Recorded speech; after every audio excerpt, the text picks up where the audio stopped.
Hey you, I'm so happy that you stopped by to watch my video. Thank you very, very much. Today we're going to be chatting all about what to experience when you start eating more fat. Whether this is your first time, your second time, your third time trying out this eating style and you're adjusting it as you go, I wanted to share with you my experience in the first 30 days of eating ketogenic, low carb, high fat. Although it was quite some time ago, about a year and a half since I started eating this way, I kept a journal, thank goodness, of all the things I was experiencing while I was adapting and learning this new eating style. And I get a lot of questions about, can I still work out? Am I going to have energy? What can I experience? So my 30-day experience is really great because I experienced all the things. And so I wanted to share with you exactly what those things are so you know what to expect if you give this type of eating style a try. For those of you that are new to my channel, welcome. Hi, that's awesome. Thank you so much. If you don't know my story, I'll just share it really briefly. I used to be vegan about 5 years ago. I was vegan for 8 years. When I switched over to eating meat, it was just because I was craving it. I really needed it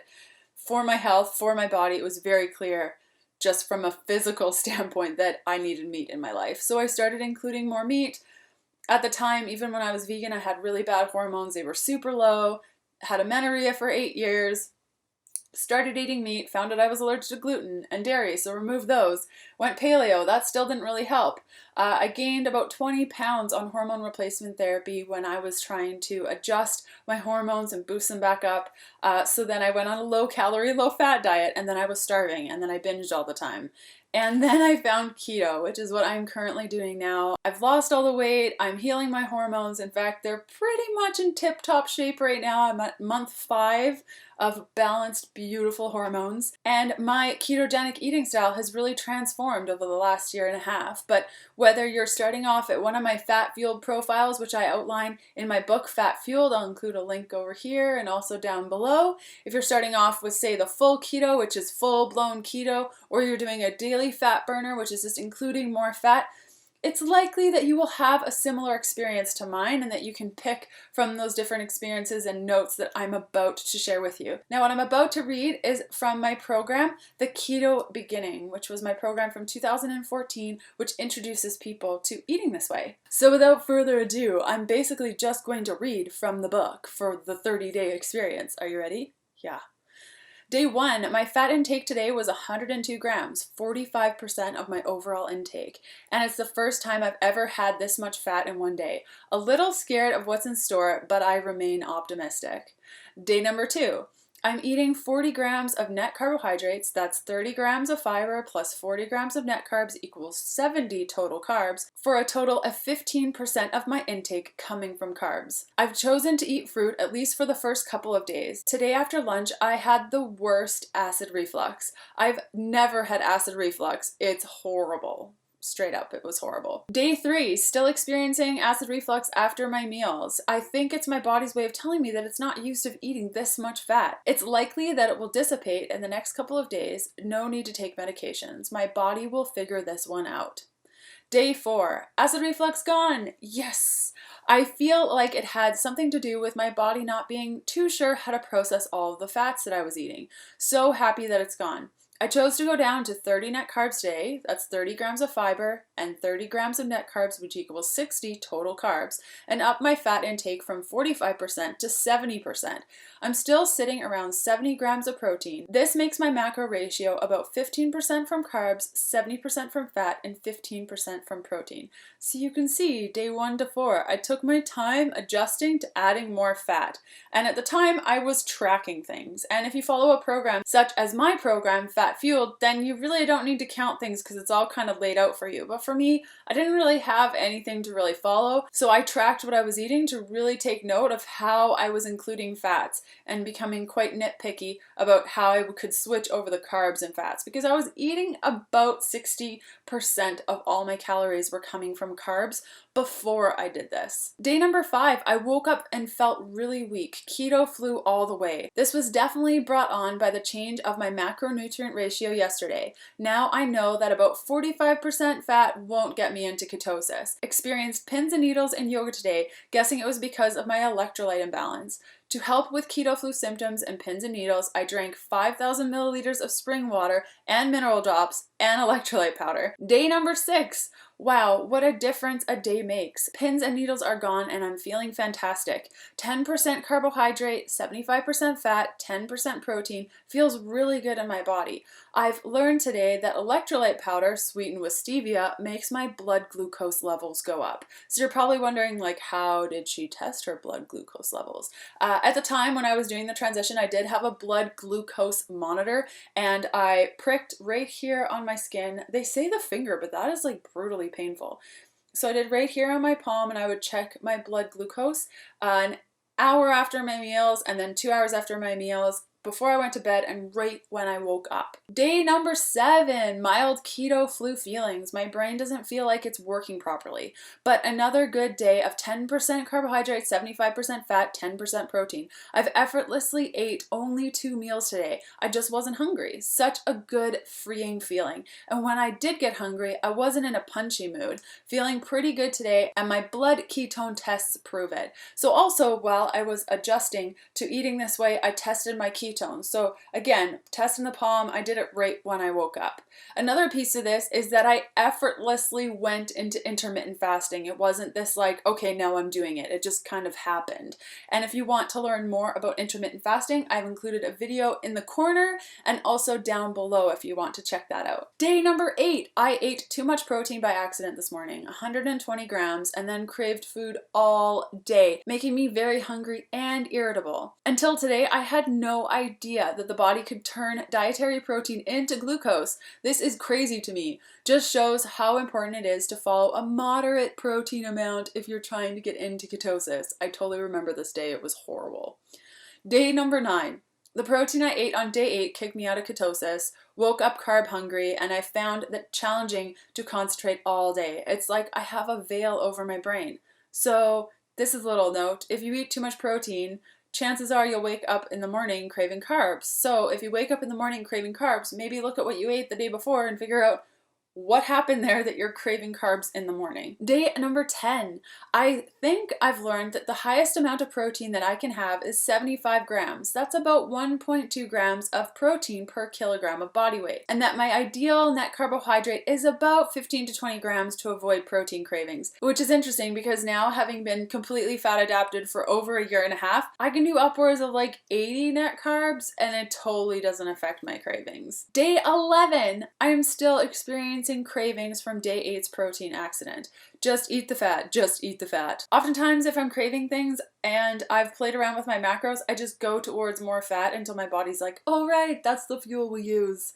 So it just takes a little bit of kickstart, especially when you first get going. Day number 12, I'm back on the ketosis track. No more cravings, no more keto flu, feeling good. Day 13, I played around with less protein today, 60 grams, and was craving it come 8 p.m. Now I know that 60 grams isn't enough for me. 15% overall intake from protein is proving to be my number for now. Day 14, my blood pressure is acting really strange today. It's been very difficult to do basic tasks around the house without feeling dizzy and generally out of it. Planning to research how to boost my blood pressure. From the research I've done so far, ketosis lowers blood pressure, but not to this extent. Something is missing. Day 15, blood pressure is affected by water, salt intake, and working out, especially when your workout of choice is hot yoga. I wish I would have put the two together. Where electrolytes are flushed at an alarming rate. I drank 6 liters of water today, all spiked with Himalayan rock salt, and did a HIIT workout in the afternoon. Feeling stellar this evening. Day 16, I feel on top of the world. Continuing with boosting blood pressure to account for hot yoga practice by adding Himalayan rock salt to everything, like everything. And I've recently switched over to gray sea salt because word on the street is that Himalayan rock salt may have a little bit of fluoride, and if you have thyroid imbalances like this girl right here, it's always best to try to avoid as much fluoride as possible. Day 17. If this is what ketosis feels like, I never want to leave. Finally getting the hang of this. So it took 17 days, but this was the day where I was like, heck yeah, I'm feeling great. Day number 18, I only had 1.5 liters of water today and I feel it. Muscle soreness, very dry mouth, and electrolyte imbalance. Day 19, I'm craving a lot of nuts. I could bathe in them for days. It's all I can think about. Thinking that this may be an imbalance of magnesium, I started taking Calm powdered magnesium. I'll include that in the link down below. And thinking today, in addition to increasing my nut consumption, homemade almond milk has come in handy. Day 21, I found the 2-to-1 ratio approach today and love how simple it is. And I still use this today, actually. Basically, for every 2 grams of fat that I eat 1 gram, a combination of carbs and protein. It's super interesting. Day 22, I naturally did a 24-hour fast today, but needs to be adjusted. First, I had loads of energy, so that wasn't a problem. I wasn't overly hungry. I didn't get punchy with the I have to eat right now feeling. What I didn't like was that when I went to go sit down to make dinner, my dinner ended up being around probably 1,600 calories, and then I ate it all.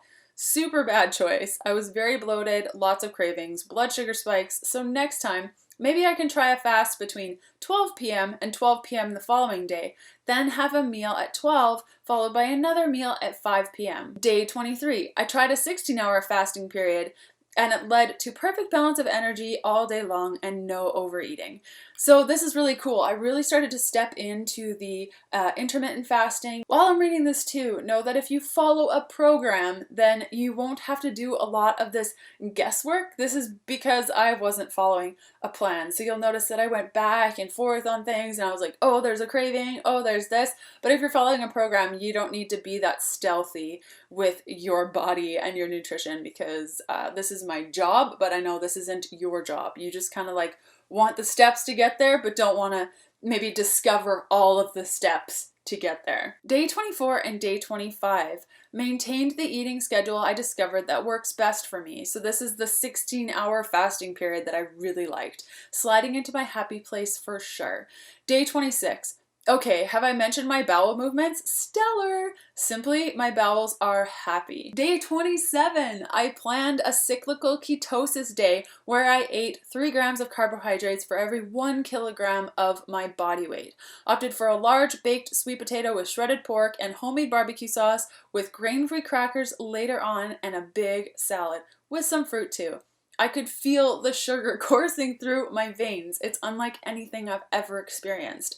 I will definitely be experimenting with this approach after the 30 days are up. I've read that practicing cyclical ketosis, where you increase your carbohydrates every 7 to 10 days, helps boost hormones. We like the boosted hormones. So I'm going to link up to some of my videos about carb ups and also down below this video so you can take a look and see how that resonates with you because I've done a lot of work in that area since writing this about 1.5 years ago. Day 28. I'm out of ketosis this morning because of my carb up yesterday. I walked 30 kilometers today and climbed a mountain. No joke. I had so much energy, I was vibrating. I couldn't stop. I wanted to walk and run everywhere. My stomach was pretty bloated when I woke up, so I didn't have a full breakfast until around 4 p.m. today. Last meal on day 27 was at 8 p.m. Had a large chunk of full fat ground beef sauteed with chili powder and some eggs with a shot of MCT oil when I did get hungry. Day 29, back in ketosis. Wow, amazed at how efficient the transition was. I don't feel keto flu feelings or anything funky. Day 30, today was the first day in my ketogenic journey where I was short in energy without thinking, reached for fat to fuel me. Amazing to see how powerful snacking on 2 tablespoons of coconut butter or coconut oil can be. Within 15 minutes, I felt energized and ready to take on the rest of the day. And it was clean hungry. I knew I was hungry, I got the oil, I ate the oil, and I carried on. Amazing. So there you have it, 30 days of eating high fat, low carbohydrate. Now this isn't specifically fat fueled, so I've put steps in place within the fat fueled program so that you don't feel the keto flu, so that you don't feel the energy lulls, so that you're having those carb ups. And what was so cool, and some things that you can take away from this, is that carb up, once I was fat adapted, I got out of ketosis for a day and then I was right back in it the next day. And that's something that I experience now even quicker. So if I have a carbohydrate at night, usually I'm back into ketosis the next morning. So it's pretty cool to see just how the body shifts and now prioritizes fat as fuel. Another takeaway is listening to your body. And if you don't want to listen to your body, that's totally okay. You have people like me and there's tons of other people out there that can help guide you through the eating style that you feel resonates best with your body. energy. Energy is clean while eating fat-fueled. You notice a couple of times throughout the days I was saying like, I have clean energy, I'm feeling really good, I'm not hungry to the point where I could punch people in the mouth and give me all their food or steal people's lunch kits or things like that. And my bowels are super happy eating this way, and I know a lot of my clients experience the same thing. And the piece about intermittent fasting. So once you start eating this way, you'll find that with intermittent fasting, you'll naturally not want to eat as much. So right now I'm usually about 2, maybe 3 meals a day. It's usually that I start eating around 11 o'clock in the morning and I stop eating around 8 o'clock at night-ish. Sometimes I go over that. Sometimes it's like 9 or 10. Sometimes I practice a 12-hour fast. Sometimes it's a 16-hour fast. Sometimes it's 6 because I didn't eat enough and I just got hungry. But it just should come naturally. So I hope that that was helpful for you. And if you're looking at eating this way, that some of the pieces that I shared resonated with you and really set your mind at ease, that this is a really super fun, awesome practice that you can do for your body to gain health. And if you love what I shared and you want to learn more about high fat living, I've put together a bundle of my 2 programs, the Keto Beginning, which talks about why this works and goes through the beginning stages, and then Fat Fueled, where it shows you how to make it work for your body so that you don't have to do all the experimentation that I had to do to get to where I am right now with balanced hormones and adrenals and thyroid and all the things. If you want to receive updates from me every Wednesday, you can subscribe to my channel. I've included a link over here. Just click that and subscribe, and I will see you next Wednesday. Bye!